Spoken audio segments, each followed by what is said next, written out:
So, BV Marcos, asa na yung 1 million US dollar ko in value to Philippines money na 100 million Philippine peso? Asa na, bakit hindi mo binibigay sa aking BPI Bank sa Shorthorn, Frederick Eat, Road 20, Mindanao Avenue, Bahay, Toro, Quezon City's location? At may ATM ako sa BPI, bakit hindi nyo pa binibigay at tawagan ako ng bangko? Nakalagay na sa YouTube, email ko basahin nyo na lang. Andun ang account number, phone, andun lahat para ma-send yung pira na yan. Okay? Hindi ko kayo titigilan, hindi kayo nagbabayad sa akin. You know, understanding, pag hindi nyo ibigay sa akin yan, kahit saan bangko, BDO, BPI, China Bank, lahat ng bangko sa Pilipinas sisingilin ko. At ipapakita ko YouTube ko, channel, na sinisingil ko yung online, well, what happened. Nagbubulag-bulag at bibingi-bingian kayo, no? Ninakawan nyo na kami ng flood control. Tapos hirap kayo magbayad. Kung gusto nyo, go to World War III at mamatay kayo at palitan kayo dito sa city. Mga magnanakaw kayo, ginagamit nyo lang kami dito para lang sa luho nyo. Hindi kayo nagbabayad ng aming oras, panahon. At tumatanda ako dito sa Pilipinas. At hindi nag-chance ang life ko. And well, what happened?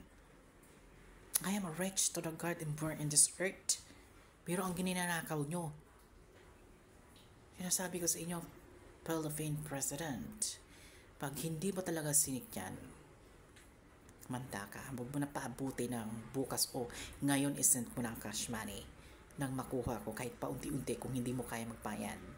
Pwede ka naman mag-send buwan-buwan mag-send ka ng 500,000 monthly. Ang kaya lang ng ATM hanggang 200,000 lang ata. O kahit araw-arawin mo. Di ba? Para magkasya. Para may magawa ka, makabayad ka sa akin kahit kunti lang. At least, nakabayad ka. Alam mo yung napaka-simple lang solusyon Ayong idan ang fried nyo mga politician kayo sa Philippines, America. Para tumigil ako dito sa YouTube ng kakadaldal. Pera lang ang kailangan ko. Dahil gustong matahimik yung buhay ko. Biruin mo, kailangan ko pa magtrabaho para mabuhay, para kumain. Akong hero sa mundo na to. Dapat hindi ko to ginagawa. Masarap ang buhay ko. Understanding, going to hell as well and going to heaven is not a well.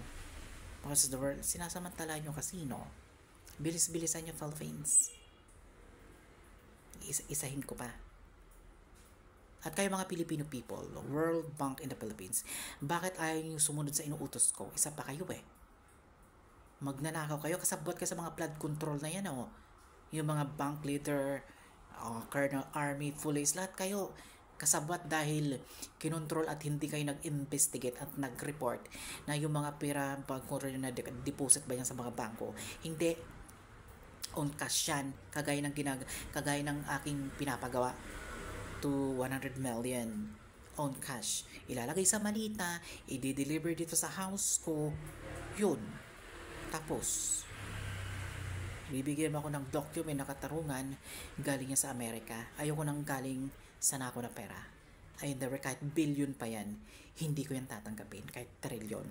Basta ayaw ko nang galing sa nakaw. Gusto ko sa sarili kong sikap. The world will happen to blog in all platform. To my channel na hindi naman ako kumikita talaga. Alam na mga CEO yan.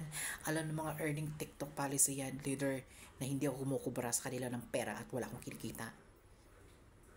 Pwede nga sila, pababayarin ko sila lahat ng platform na gumagamit sa akin at ginagamit ko under the are people in crime and corrupt like you to overthink these ops na paggagamit. Pwede ko i-didimanda. Lahat kayo nananamantala sa aking revolution end time in a World War III. Kaya sasaksak nyo sa kukutin nyo yan Putang ina nyo talaga. Go to hell!